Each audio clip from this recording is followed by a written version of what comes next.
Hello, this is Grant Irons from AWS Educate. Thanks for joining the Supporting the Rapid Transition to Remote Learning webinar series from Amazon Web Services. Educators all over the world are rapidly transitioning to remote learning, and some for the first time, and we wanted to do something to help ease that transition. This webinar series was created for educators by educators who have expertise in remote learning and can share their insights with you. The series will run through May 1st, so check back on the website each Monday to view new webinar topics. You'll be muted during the webinar, but we definitely want to hear from you, so please put your questions and comments into the questions pane of the GoToWebinar control panel. We'll answer throughout the presentation, and we also have some time set aside at the end to answer questions. Note that the webinar is being recorded, and you'll receive a link to the recording within 24 hours after the webinar. You'll also receive a link to a certificate of completion in that email. With that, I would like to introduce David Joyner from Georgia Institute of Technology to discuss Safe, Familiar, Student-Centric, an emergency guide to remote teaching for novices. David? Yeah, so thank you so much, Grant. So like Grant said, my name is David Joyner. I work in the College of Computing at Georgia Tech. I'll start by telling you a little bit about me, just so you know why in the world you might be interested in what I have to say about this. I'm executive director of our online MSCS program.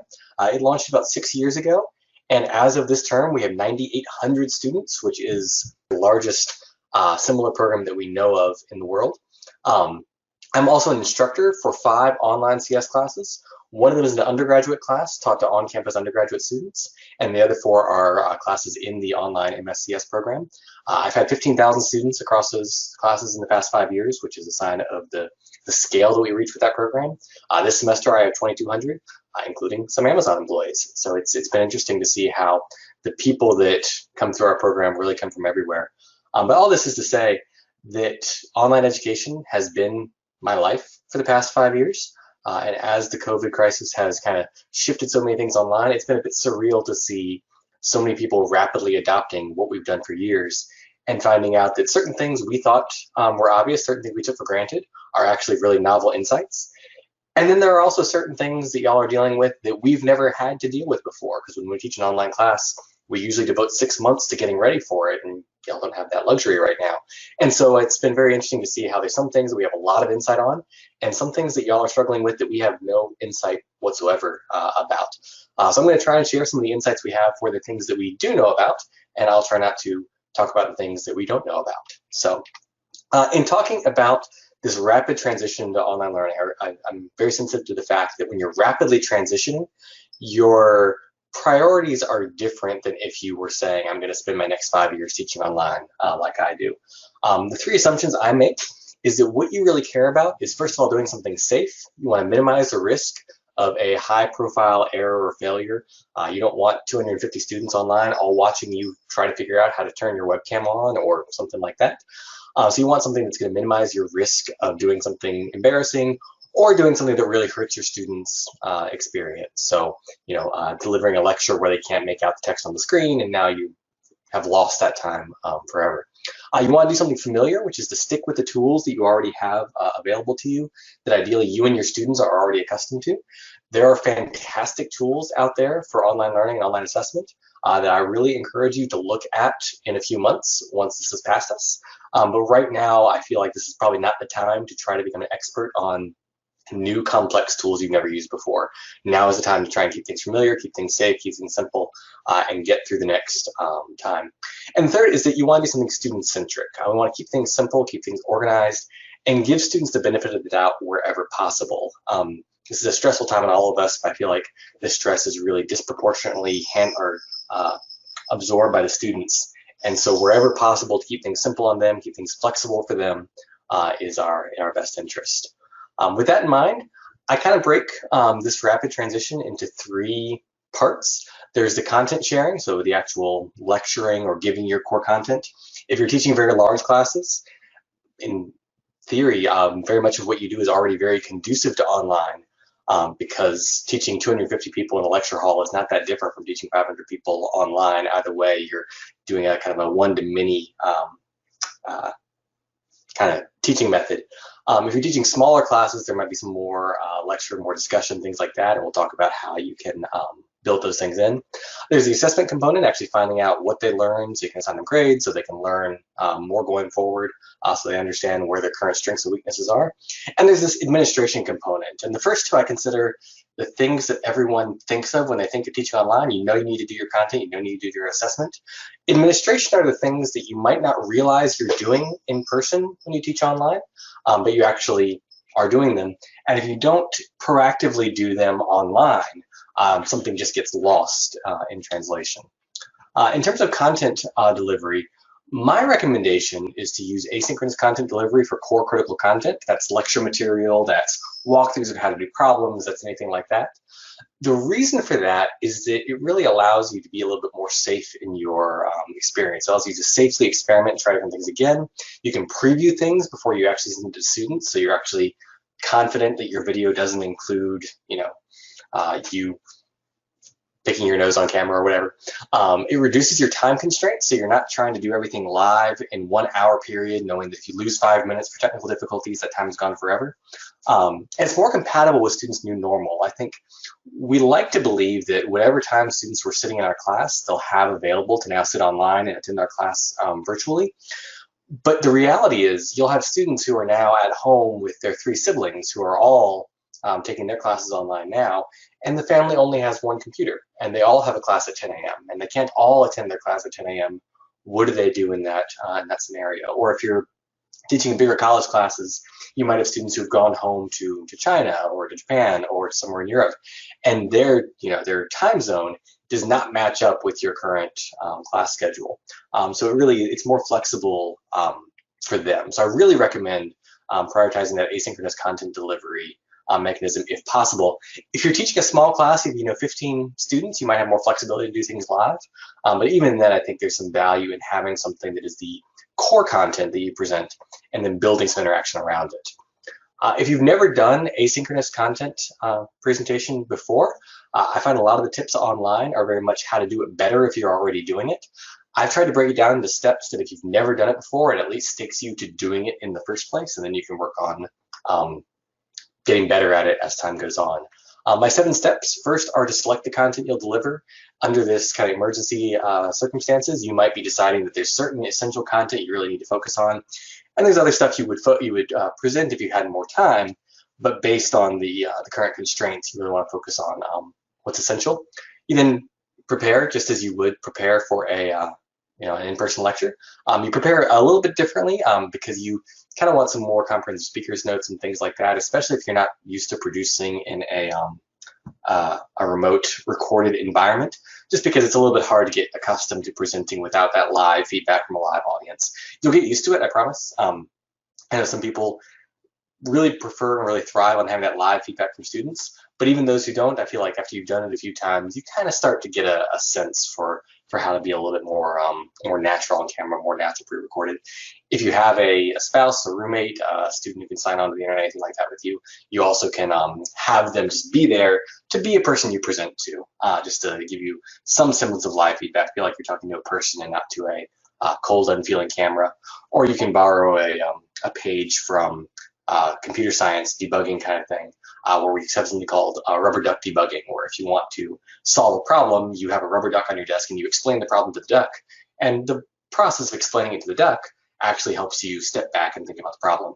I have a duck on my desk that when I'm doing a video, I'll present to the duck because it just feels like an audience and I can actually look at it and think about things like that. Then you record your presentation. There's lots of tools online for you to use to record your presentation. Your school probably has a contract with someone who already does this kind of thing. If not, there's plenty of free tools. Different operating systems have things built in. So there's something pretty intuitive you can use to record your actual presentation. If you want to, you can edit it. Even just using the very basic editing software built into any computer to just cut out little nonverbals or cut out where you sneezed or anything like that. The editing doesn't have to be this, really thorough Hollywood production. It can just be things like, wow, I did that sentence badly. I'll do that sentence again and take out the bad version later. Or, my cat started meowing in the background, which you might hear my cat meowing in the background too. I'll edit that out later.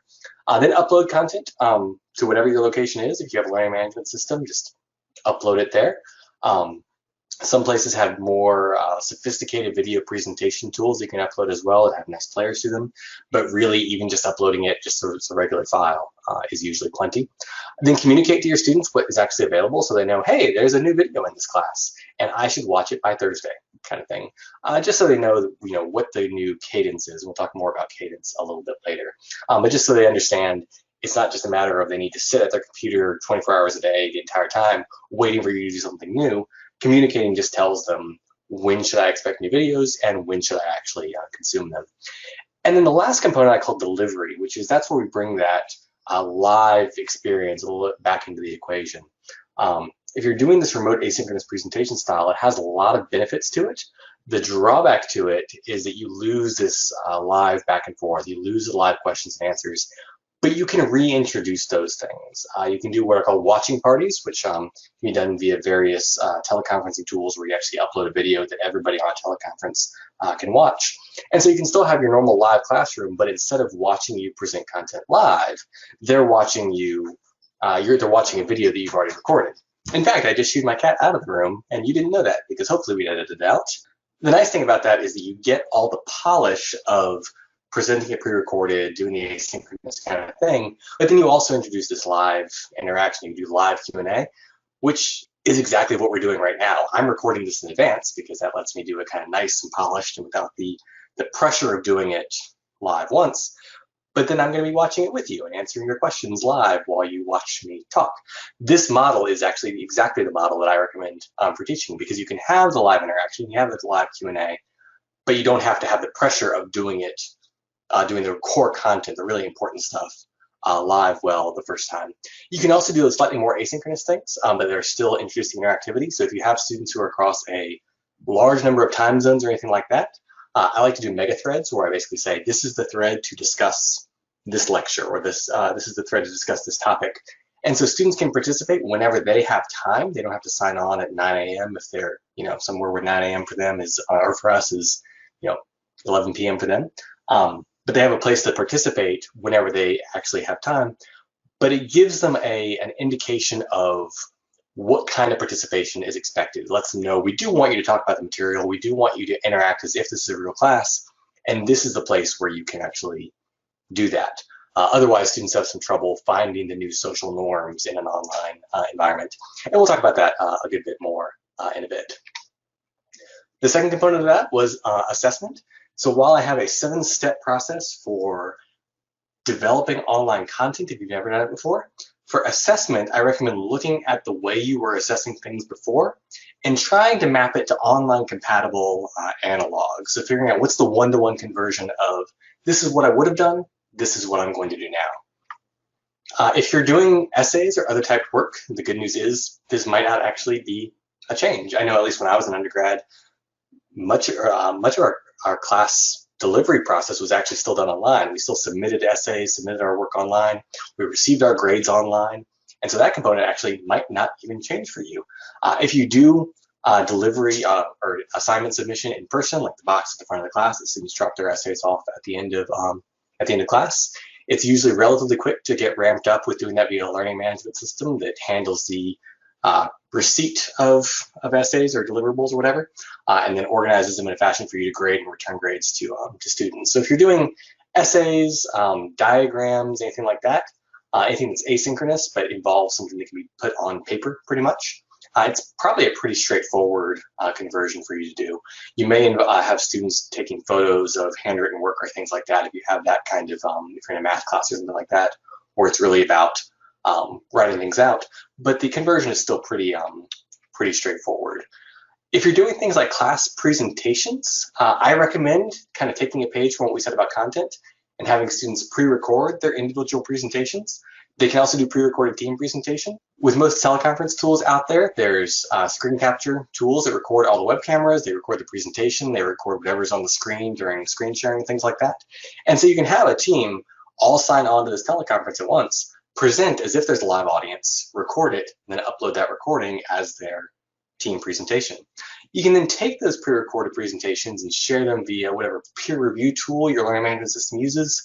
You can create forum threads where each thread is a different presentation for students to discuss and follow up on things like that.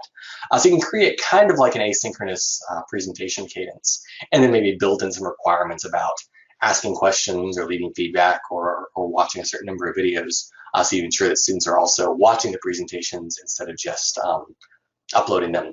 I don't recommend doing live class presentations. Handing off between multiple presenters can be awkward, especially if you're forced to do it kind of live. It's difficult for everyone to test their webcam and microphone in advance to make sure that their setup is actually ready to go and things like that.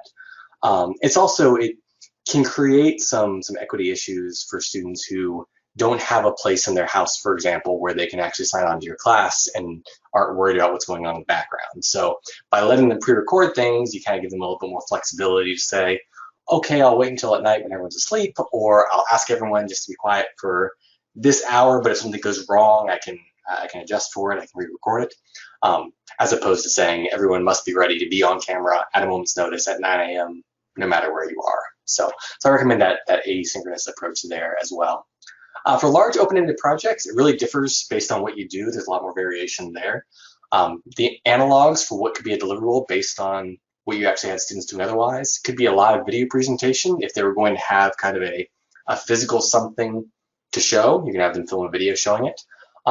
Live in that sense, I wouldn't recommend it being live to the entire class, but it can be live individual, where you schedule individual sessions with each student to talk about their project, depending on the nature of the deliverable and things like that, if that's feasible, because that lets you build in the components that you might have in person, where you actually want to see something working live, and you want to make sure that students haven't just kind of mocked it up to look like it's working if it's something physical. We can actually ask them questions like, let me see what happens if you do this to whatever you're working on, kind of thing. It can also be a filmed presentation, a filmed walkthrough showing the different capabilities of if they built something or if they're doing an experiment in person, kind of thing. You can also have kind of documents. So if it's a design project, for example, the sequence of documents could actually be the project, and you have them deliver that, maybe film a presentation talking through it as well.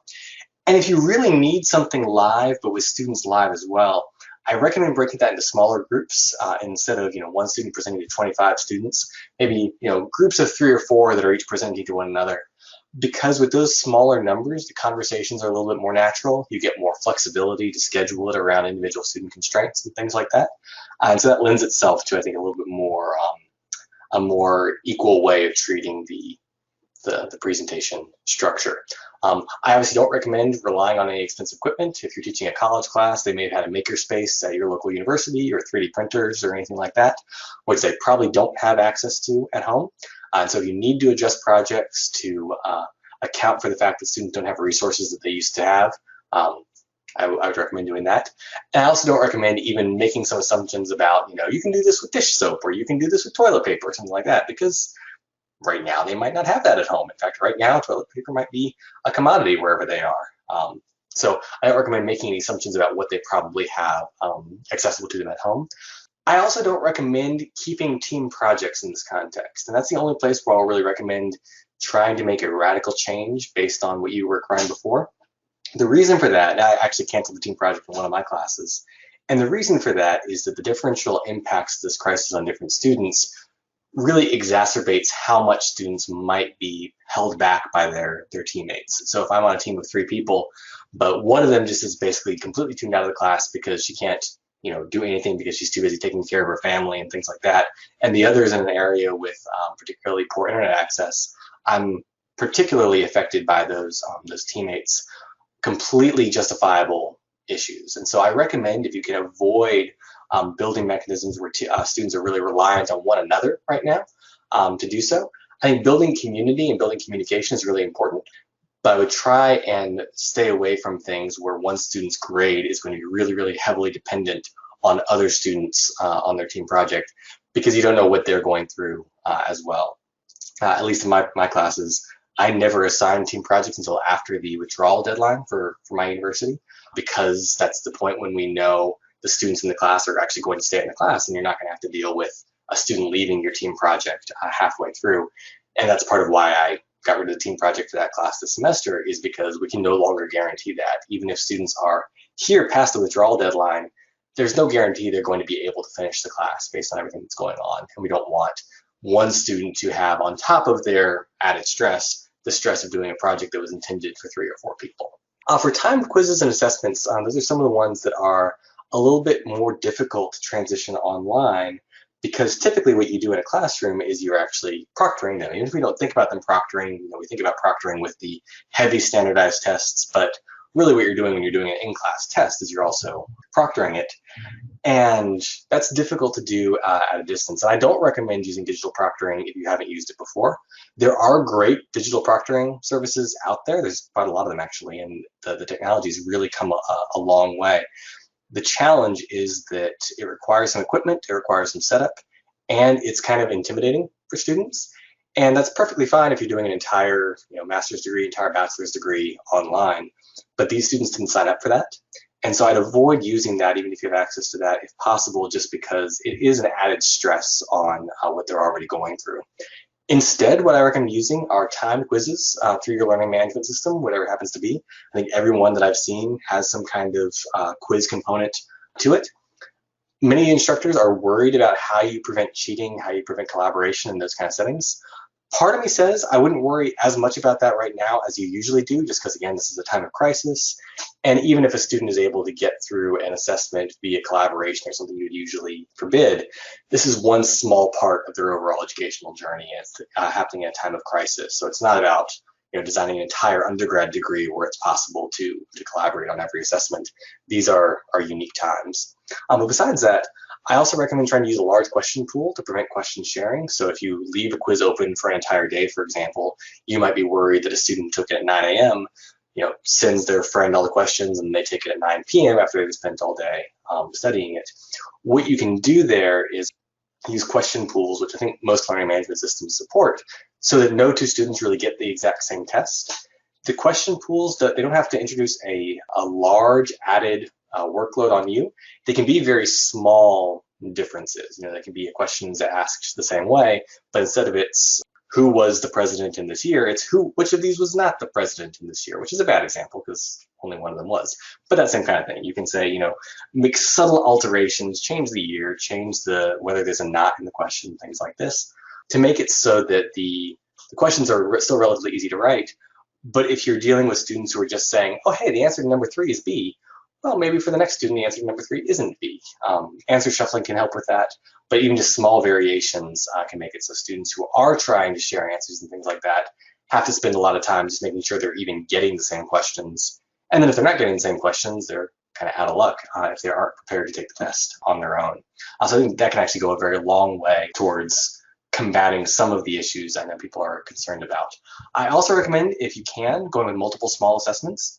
The challenge with doing kind of a single 2-hour exam, for example, is what happens when a student's internet goes out 30 minutes in, which will happen to you.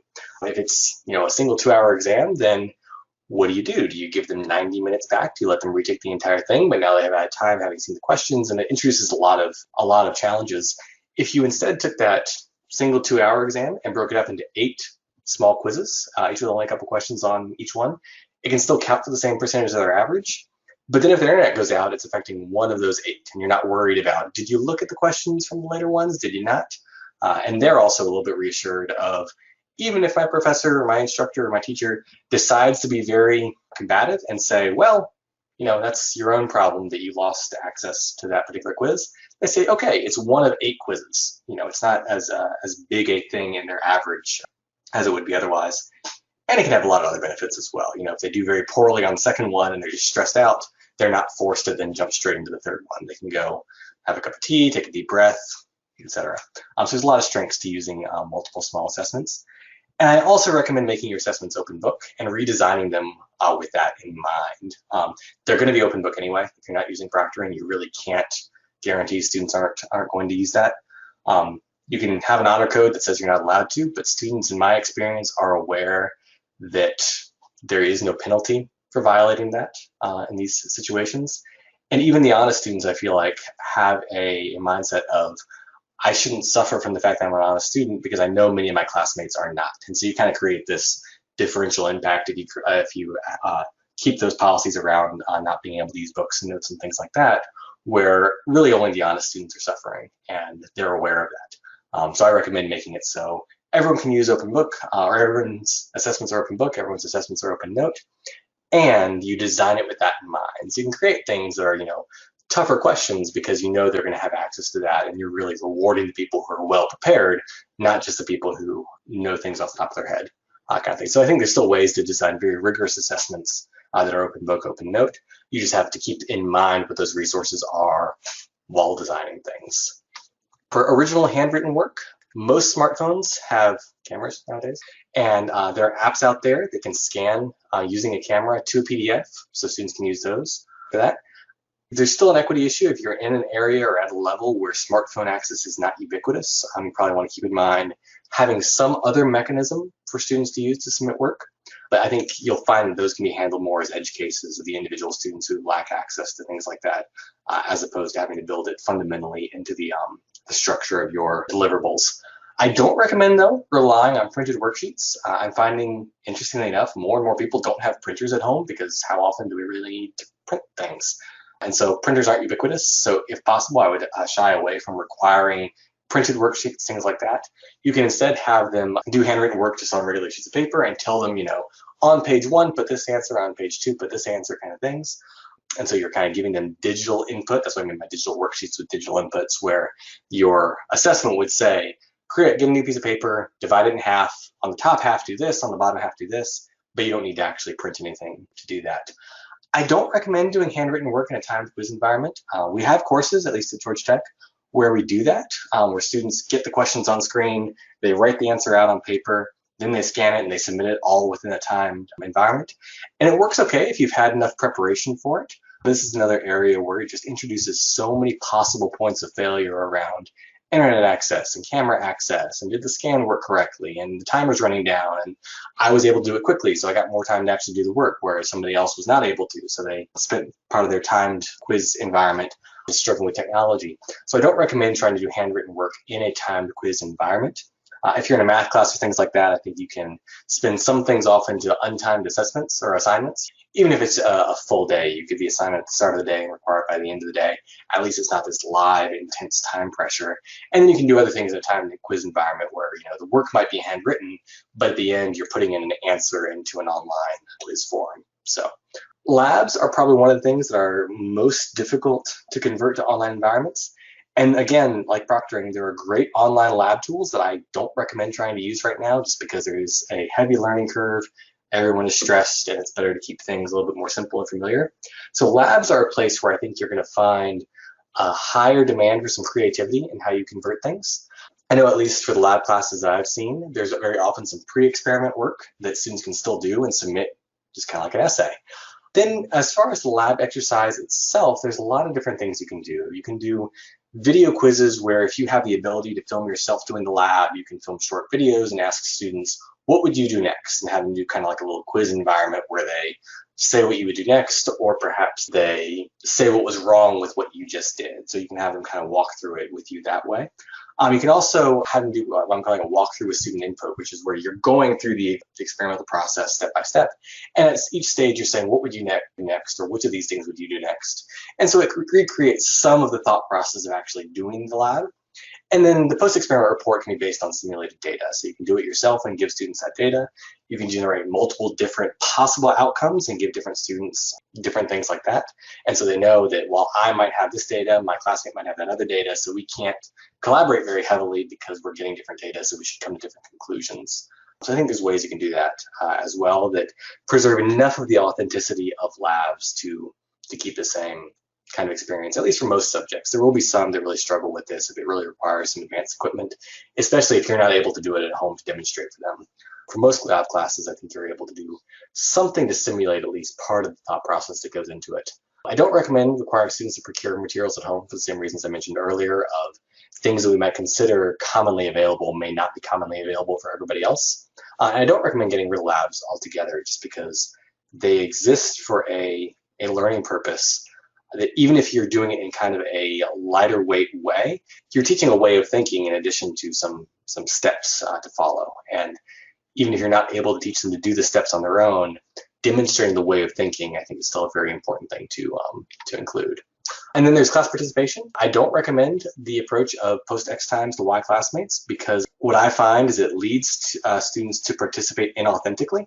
What they effectively do is they treat it like a homework assignment and they do it and they never really pay attention. They're not really reading the classmates' posts. And it makes it more difficult for students who are trying to engage authentically to find each other. Instead, I recommend doing things like peer review, awarding forum posting without requiring it. So if you're doing forum posting anyway, you don't have to do as many peer reviews kind of thing. And I recommend making it measurable. So it's effectively something that students are required to do that they can quantify. They can say, I have crossed off that requirement, but I had different ways to do it that allowed me some flexibility to figure out what works best for me. If I interact very naturally on a forum, I'm very comfortable. I might be able to earn my participation that way. But if I am not comfortable posting to classmates and things like that, maybe I go for a peer review kind of route. That's the different kinds of assessment that go into play there.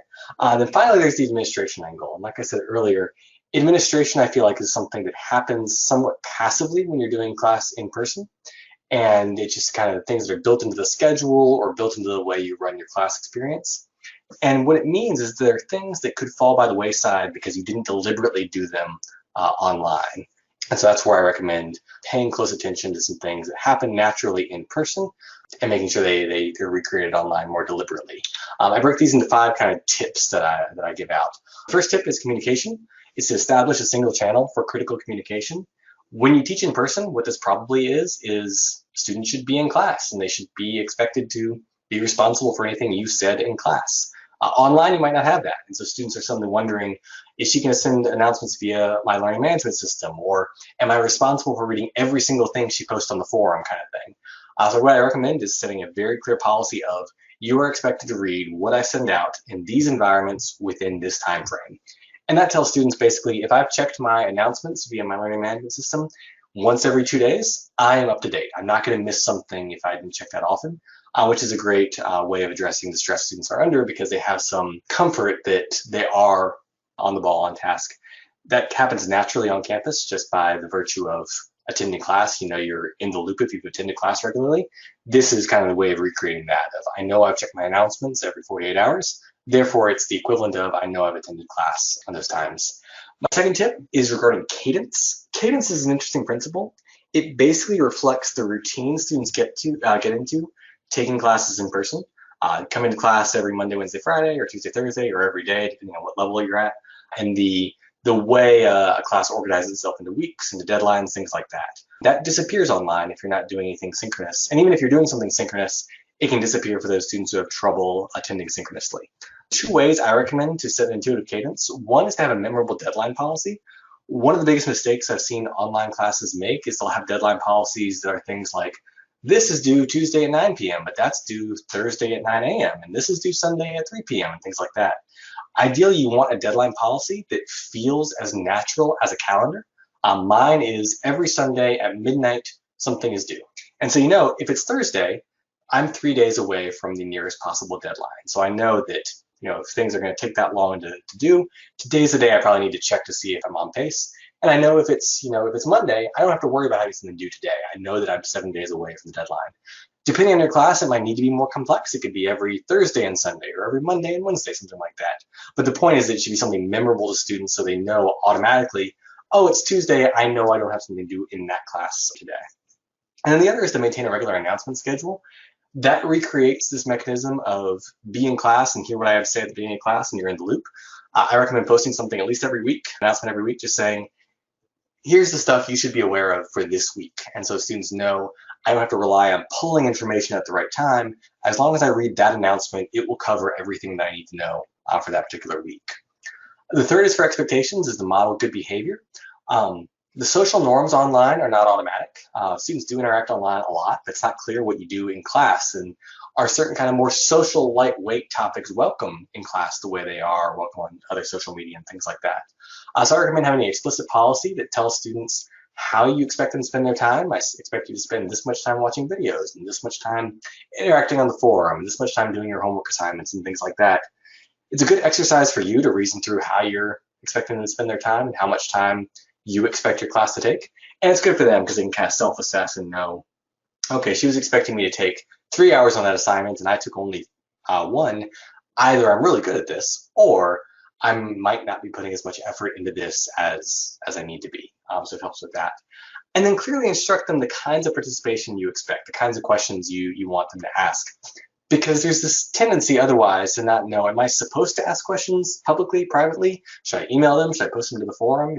How do I actually interact? So having an explicit policy that tells students what kinds of questions you expect them to have and where you expect them to ask them and what kinds of answers they can expect to receive, I can go a long way towards creating those social norms. I even recommend, if you have a teaching assistant or have a student in the class or a former student or someone else or a fake student account that you create, just have someone actually go in and model the kinds of questions that you want them to ask so they can know that way of asking a question is appropriate and welcomed and this is the answer that I can expect to get. The fourth is visibility.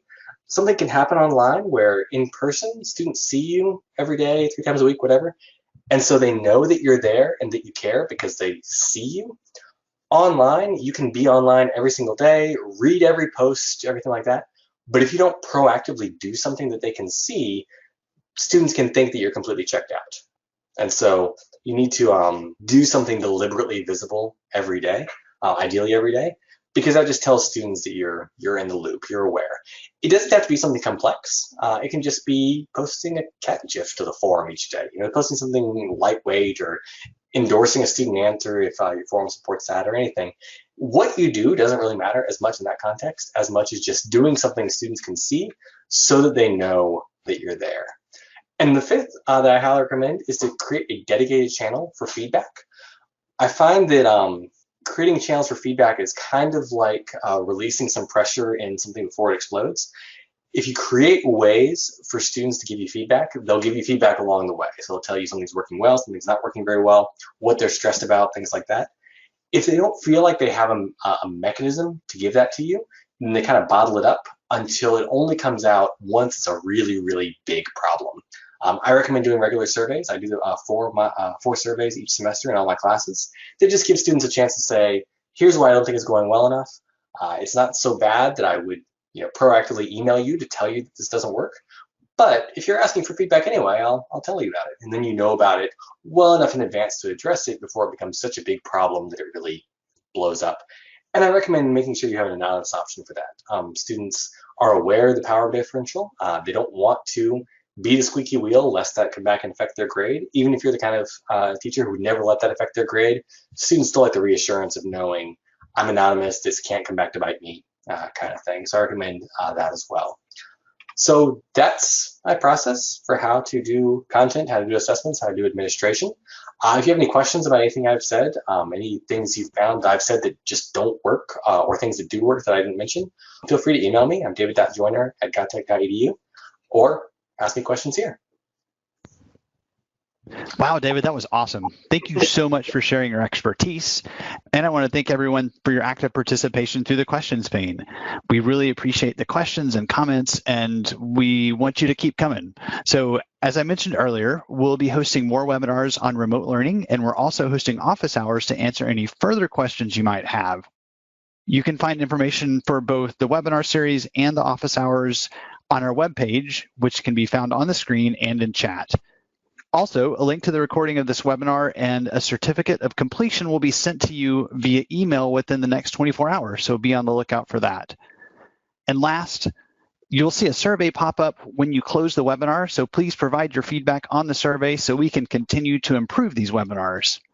Now, we'll continue to answer your questions. Please enter questions through the questions pane of the GoToWebinar control panel, and we will continue to answer through the top of the hour. As questions are coming in, we're going to answer them in the questions control panel, but I do want to ask David some questions live. One of the questions that came in that I wanted to ask you live are, you mentioned tools and tools for recording and tools, learning management systems, and a lot of tools. Can you share some different options for, let's start with recording. What are some recording tools that you use? Yeah, I'd say the first thing to do, even before thinking about specific tools, is find out if your school has already a license with any of the vendors or anything like that, only because that's the safest way to go about things when you get into regulations like FERPA and stuff like that. Where possible, stick with the tools that your district already has available, district or university or whatever your oops. And on top of that, if you're using any tools that have these options available, I stick to what's familiar where possible. So this is just two overall heuristics: is when possible, use tools that your district or your university is already paying for, is already contracted with, things like that. And stick to things that are familiar or close extensions to things.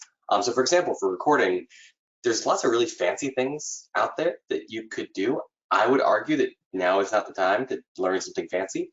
Many of us are familiar with either PowerPoint or Google Slides or any of the kind of the generic presentation tools.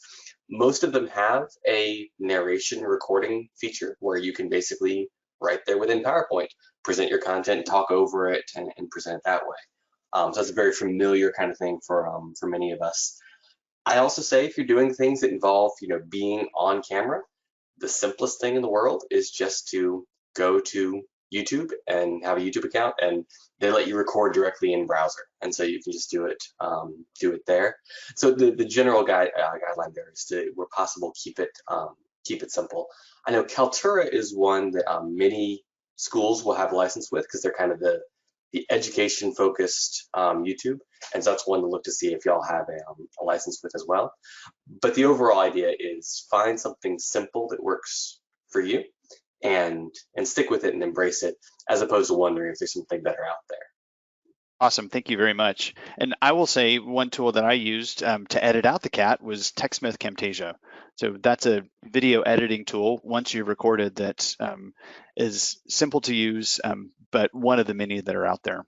Yeah, and I think it's worth noting that we talk about editing. Editing is often kind of a scary word because you think of things like Adobe Premiere, After Effects, like the really, really fancy stuff. Both Macs and PCs come with Movie Maker or whatever the name of it is on a Mac.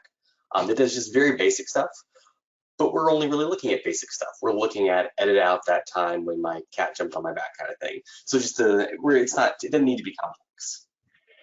Good point. Is the information that you shared applicable to a K-12 audience, or is it just post-secondary?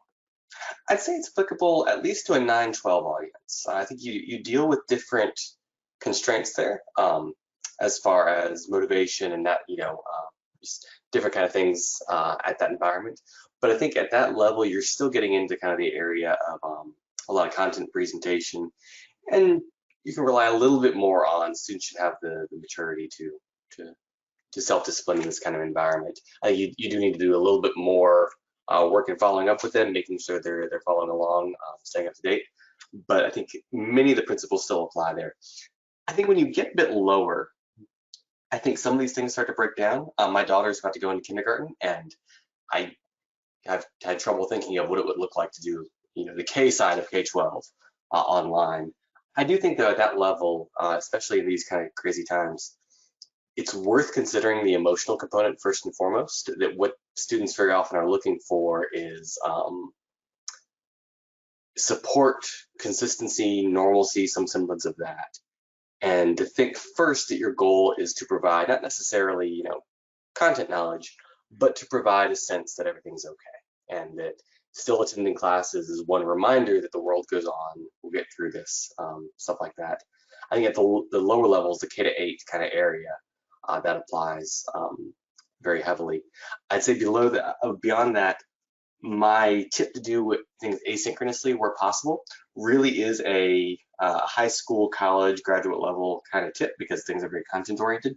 I do think at a lower level, you'll need to do things a little bit more live, because students are looking for that community, they're looking for that live feedback, they're looking for that sense of normalcy as well. So I think that at those levels, trying to keep things more normal is valuable, not for a content reason, but for a social reason. Really good point. Thanks for sharing that. So David, several questions about assessments and the concept of breaking up assessments into smaller chunks. And I noticed someone asked a question earlier, and you mentioned that you had spoken to someone since we did the recording about, I think, 8 different assessments, smaller assessments. Can you talk about that? Yeah, absolutely. So there was a teacher who, what he had was traditionally he does a 2-hour final exam.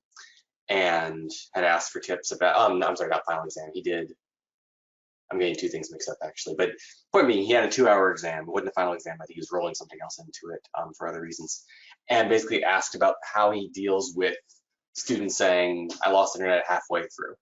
And my suggestion for it was break it into lots of smaller ones. He chose 8 15-minute ones, which is more broken up than I had in mind. But the goal being so that if a student loses internet, you're not going back and trying to figure out, well, which of the questions had you seen and which ones hadn't you seen and which ones had you had a fair chance to answer and, how many minutes did you, everything like that. Instead, it would be, you lost internet on the third one. You can't start the fourth one until your internet comes back. And so it, kind of isolates the problems, kind of a containment thing. What he told me is he found after he actually did it, that it had some other benefits as well. One thing he set up was basically took a 2-hour exam made into 8 kind of quizzes that you all had to take them all on the same day. But it meant students could get up and walk around and take a breather between individual little ones without still having access to the content. So you're not, worried about cheating or anything like that. And it also meant he set it up so that it dropped to the lowest of the 8. So those students who did have technical issues, that basically just became their dropped one. And so it ended up being, I hear from a couple students, that it was more relaxing. Relaxing is probably a strong word for it. But it was less intimidating to do 8 15-minute quizzes over the course of 24 hours than to do 1 2-hour exam where if you have a panic attack halfway through, then your entire grade is kind of shot. The concern I know some people bring up with that is cheating. My friend took it at 9 a.m. Then he texted me the questions, and so I spent the next 2 hours studying and things like that. I think they're very simple heuristics, like I mentioned, that you can use to include question pools that basically can be designed to very specifically trip up the people who are trying to be nefarious about it. Just adding a not into a question that changes its meaning and things like that can go a long way, specifically towards targeting people who've gotten information from their classmates. It almost works against you if you think you know what the question is going to be, but then the question is just slightly different. Awesome, thanks for sharing that. David, as you're looking through questions, are there any in there that you would like to address on the call? Yeah, a couple of people have asked about how you do anonymous student surveys, which I think is an important one. Honestly, the easiest way is just a Google form. If you just go to docs.google.com, it has a form option. I know Microsoft has a comparable one. There's also TypeGrid. There's lots of them out there. TypeGrid is the name of it. But I use Google Forms for that. Actually, if you email me, you'll see that in my signature is a link to leave me anonymous feedback that just is appended to all my emails, just because I think it's useful to tell people they have that mechanism. The nice thing about that is that FERPA applies whenever you're using non-approved tools that your school doesn't have a contract with. But in the case of anonymous student surveys, by virtue of being anonymous, there is no personally identifying information. So there's not anything there that it should be identifying, should be subject to that policy. And it's an optional activity anyway. So you're not requiring students to do something in an area like that. Depending on your learning management system, which I apologize for saying LMS throughout my presentation and forgetting that that's not an acronym that everybody knows, but learning management system is just whatever tool that most schools will use to do things like assignment delivery and returning grades and posting announcements and things like that. Most of them have a survey tool. In the one we use, for example, we use Canvas. Canvas has a survey tool that's basically built out of its quiz tool. You can just have a quiz that doesn't have right answers and it becomes a survey. But there's an anonymous grading option, which basically means when you go to look at the grades, go to look at the answers, it doesn't list student names along with it. So it was designed with the idea of knowing student names while grading can be biasing, but it plays a great function when doing surveys because you can view survey results anonymously. I do actually recommend if you can go for something like Google Forms, just because it carries a stronger assertion to students that they really are anonymous. If I'm in my learning management system, sure, it could say it's anonymous, but I also know that I'm logged in with my school account and I'm doing things that I only have access to because I'm a student in this account.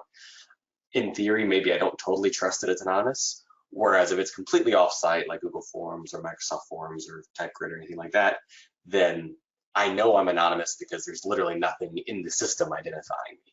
So, love it. So David, have you seen any other questions pop up that you want to address? There's so many good ones coming in. We appreciate all of them.